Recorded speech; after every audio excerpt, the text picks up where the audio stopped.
Hey everybody, it's Jim of Animateducated, and today you're going to meet Dani Bowman, who you probably know from Netflix Love on the Spectrum. But I first met you when you were a teenager working at the ASIFA Hollywood event, one of those events where you're checking people in.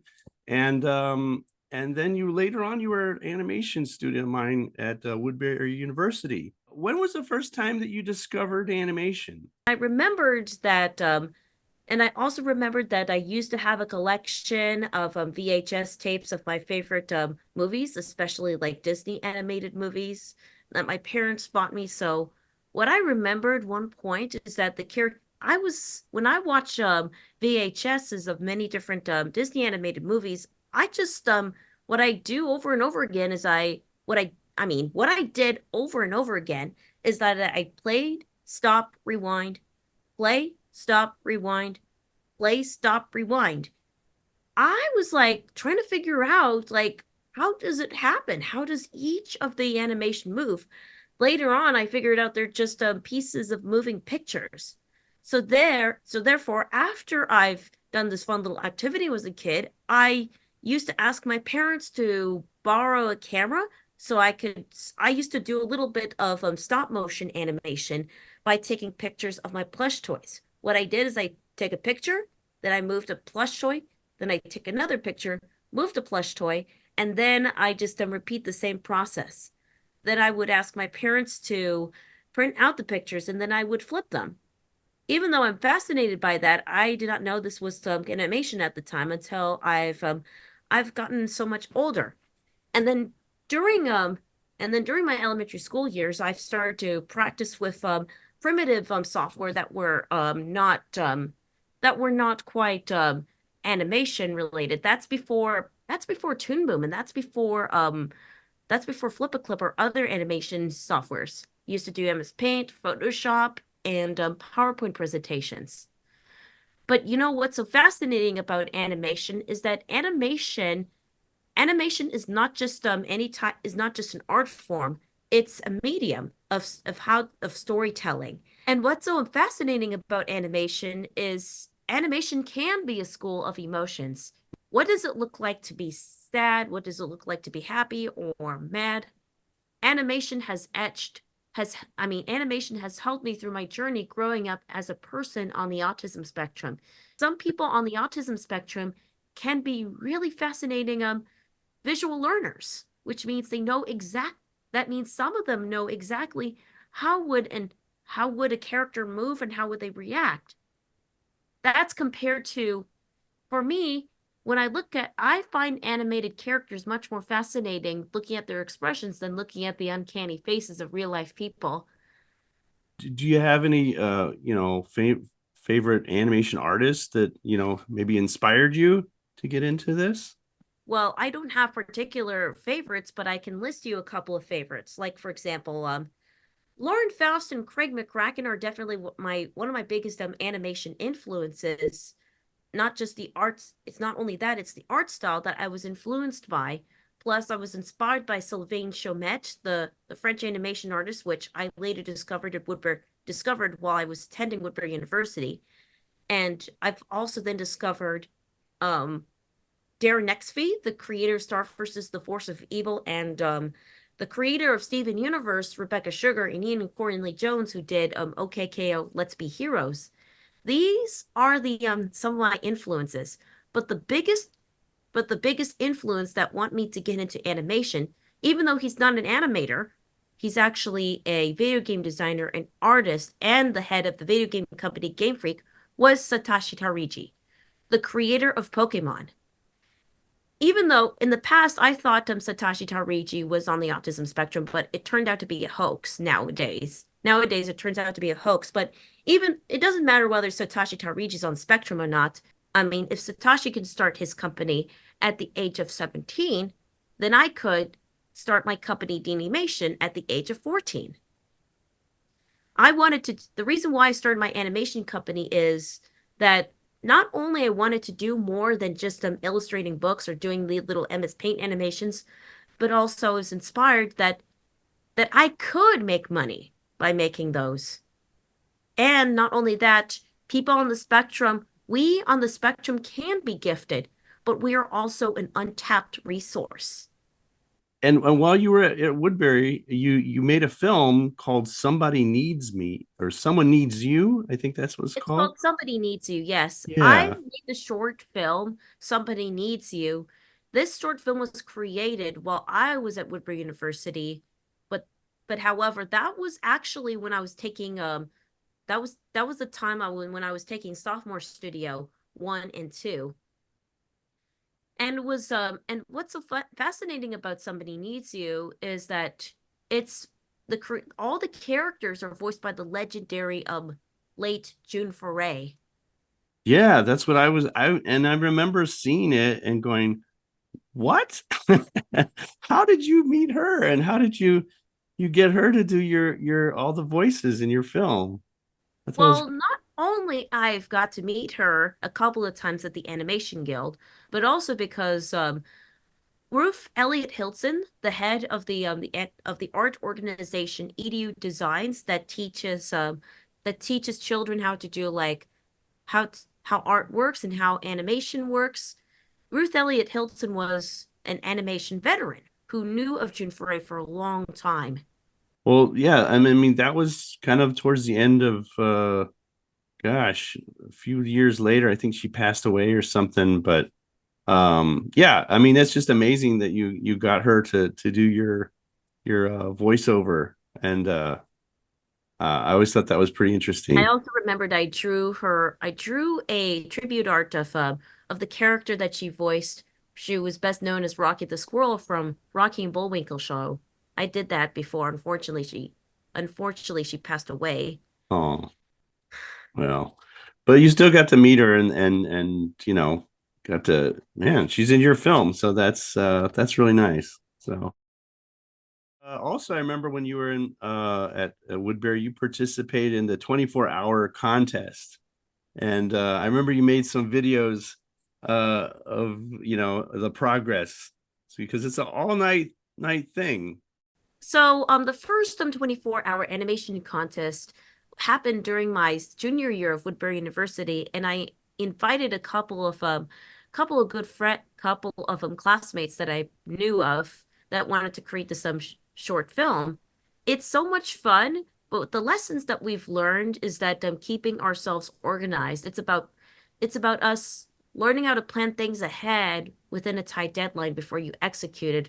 Because I remembered we had to use so many flash drives. We had to pass around the flash drives multiple times when that happened.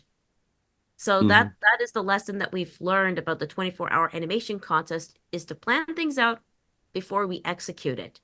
And then 2018 is when I had a new group of students. With the new group, I have applied what I learned by leading a team and by planning things out Mhm. even though we didn't win any prizes, but I've learned about the fun, wonderful experience about team. I'm grateful about the experience.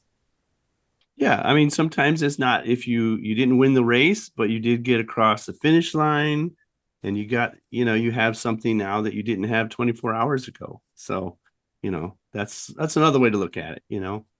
So, right. And I'm just curious, can you tell me about your experience teaching animation workshops at Danimation?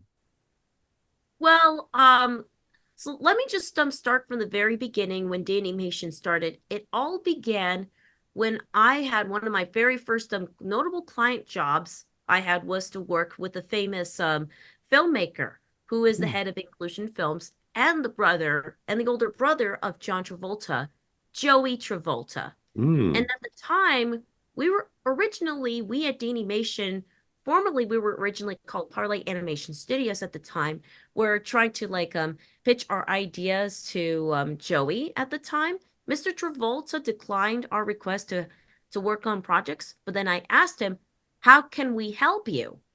So Joey laughed and says, "Yes, you could just help us with teaching animation to my film workshop students." At the time, his students at his filmmaking workshop at Inclusion Films is a filmmaking workshop for people with different Mhm. disabilities, different talents that people with disabilities have. Like it ranges also, that includes autism, Down syndrome, Down syndrome, ADHD, some some people who have dwarfism, some people have cerebral palsy, etc. Mhm. So that's a film. And then what happened is that Joey, after I've been teaching a couple of workshops to his students at his workshop locations, he in 2011 he invited me to teach animation around the country, to teach animation to his students on the autism spectrum. And the first three locations I visited at Joey's camp in the summer was Jacksonville, Florida, Edgewood Cliff, New Jersey, Tenafly, New Jersey, and Detroit, Michigan. Mhm. And then I kind of expanded. And then eventually, after I was teaching Joey Travolta's camp in 2011 and 2012, I expanded to another animation program at OCALI, the Ohio Center for Autism and Low Incidence, all thanks to a fellow autism advocate named Sandra Williams, who invited me to teach an animation camp. In 2014, Arts Roll Florida has invited me to teach animation first at the University of South Florida's I Teach Lounge. It's an organization that helps people on the autism spectrum Mhm. with their art programs. And their first animation camp that they've created in 2014 was called Animation Gets Real. It's been there for the past 10 years. Can you believe that? Then Wow. they and then 2017 they expanded it to the Miami locations. Their first initial location in 2017 in Miami was at the Florida International University. Then they expanded to a couple of locations in North and South Miami. They were and then the and then in 2019, we at Danimation decided to do our very first and very own Los Angeles animation workshop in 2019 in Montrose.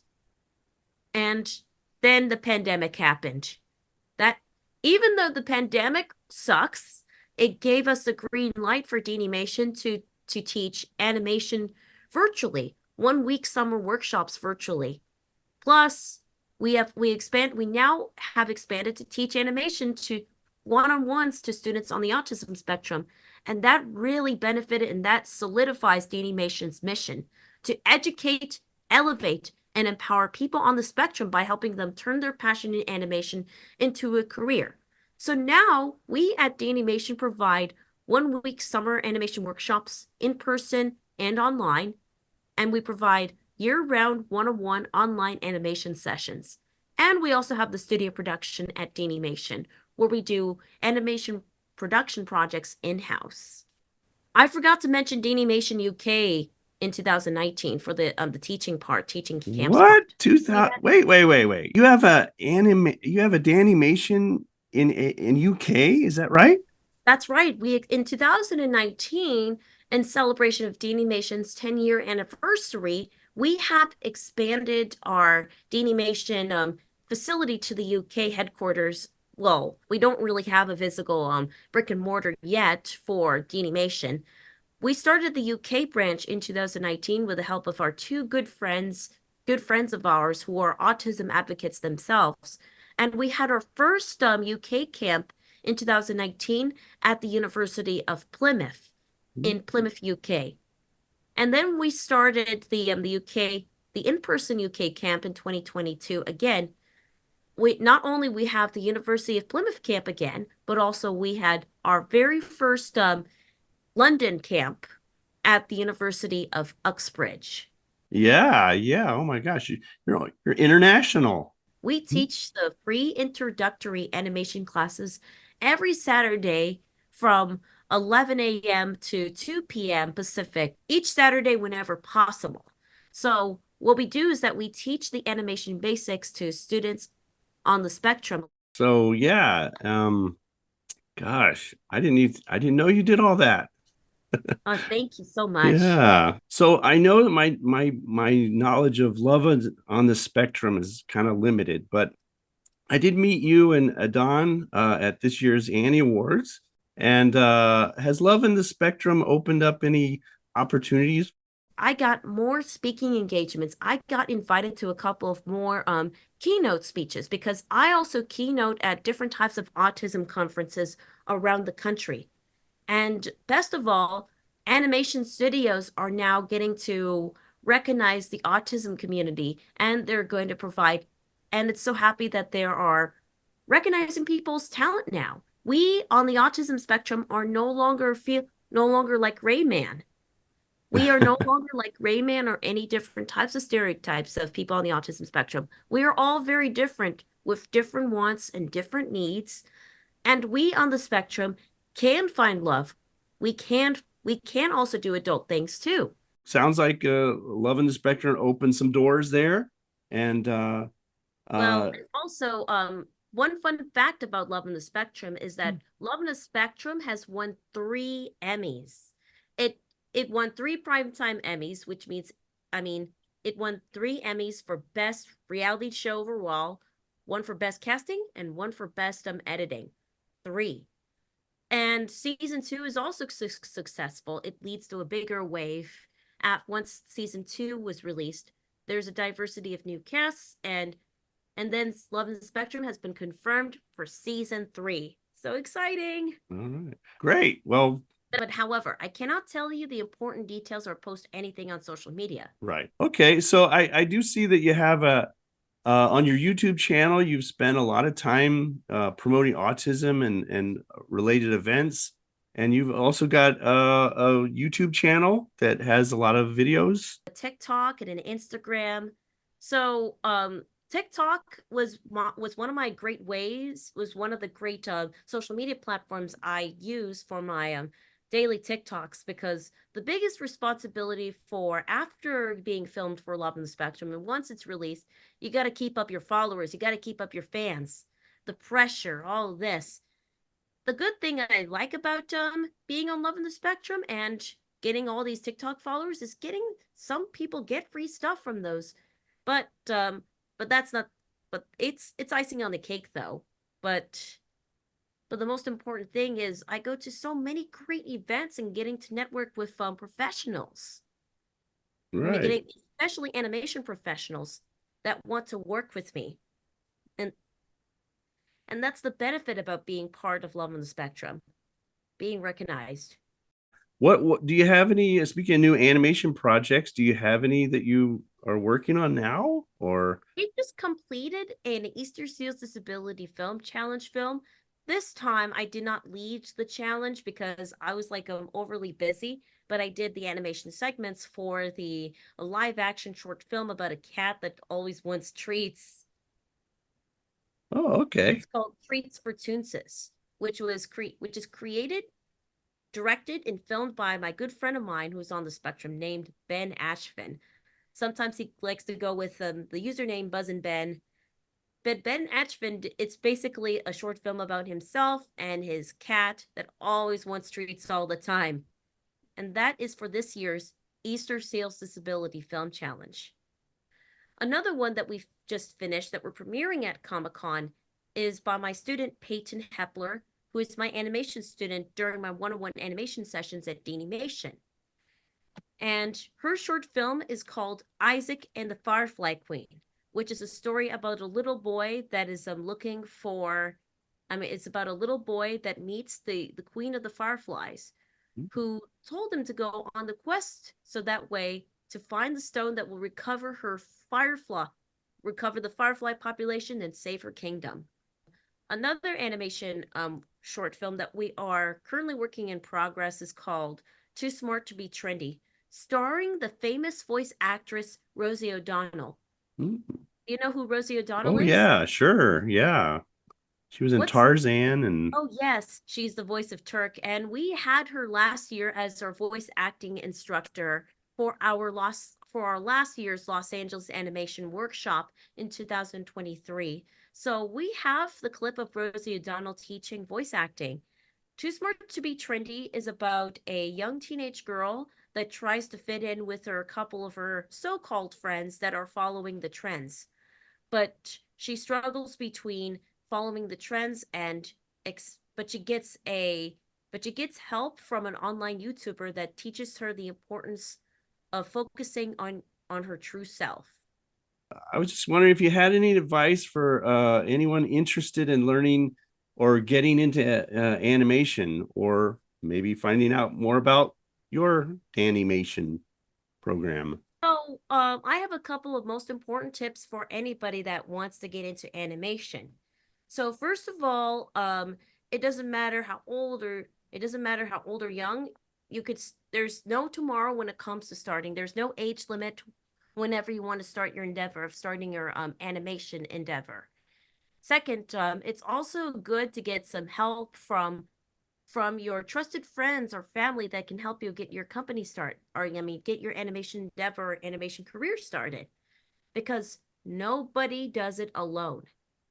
Third, it's okay to make mistakes and it's okay to fail a couple of times, because you everybody learns from failures, which means you just have, whenever you fail from something, keep going and remember to apply what you learn. It's not just about learning about, it's not just about being proficient at something and learning about something. Applying what you learn means being able to apply these skills to work. And another thing is, go out to many different types of animation events like CTN or at Lightbox or Comic Con, so you get to network with very important people. It's not just about what you know, it's who you know. And always be grateful for what you already have, and you will attract more good things. And the most important thing is, never listen to the naysayers. If people say you cannot do this or you cannot do that, just look straight at them and say, yes, I can and I will, just watch me. And remember, if you can see it, you can be it.